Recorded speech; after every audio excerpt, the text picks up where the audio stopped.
In this video, I'm going to talk about stage heights. This is quite a controversial area, and there's very different opinions between production designers like myself, clients, audience members and presenters. But there are a few key considerations you've got to think about every single time you're choosing your stage height.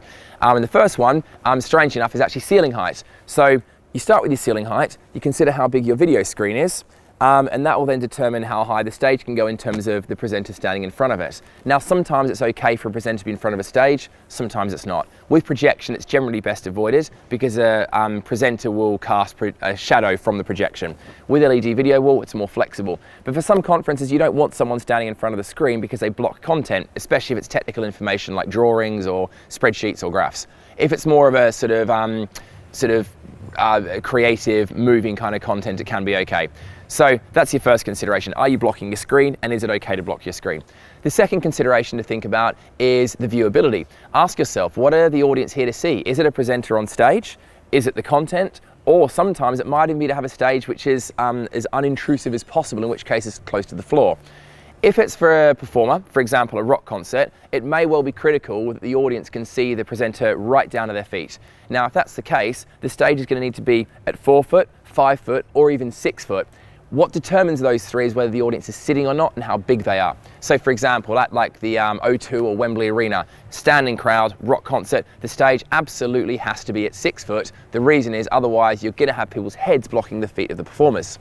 Now, if we take a conference on the other hand, a lot of the time it's less critical that the audience can see below the presenter's waist, but it's more important the presenter feels part of the audience. So in that kind of application, for a seated crowd, you might do as low as a 2 foot stage. For a standing crowd, you might do a 3 or 4 foot stage.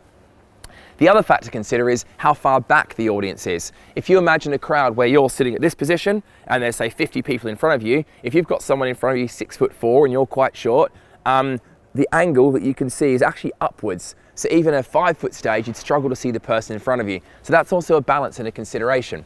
So you can see from this, there's lots of things to think about with stage heights. You're probably not going to please everyone.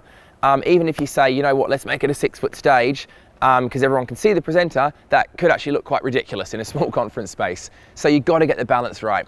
As a very, very broad rule of thumb, sweeping statement here, I generally say for conferences we do a 2 to 3 foot stage, award shows 3 to 4 foot stage, and a concert never less than 5 foot. But I've been criticised a lot for having massive stages all the time, and a lot of people go for much lower stages. But again, it's like all this stuff, there's no right or wrong answer, it's all about balancing all the compromises. And to me, that's what good production design is about. Thinking about all the stakeholder groups, why we're here in the first place, and getting the right experience for the presenter and the guest. If you want to talk more about this, feel free to email me anytime and we can do a design for your event and then advise what we think the best stage height is for that particular project.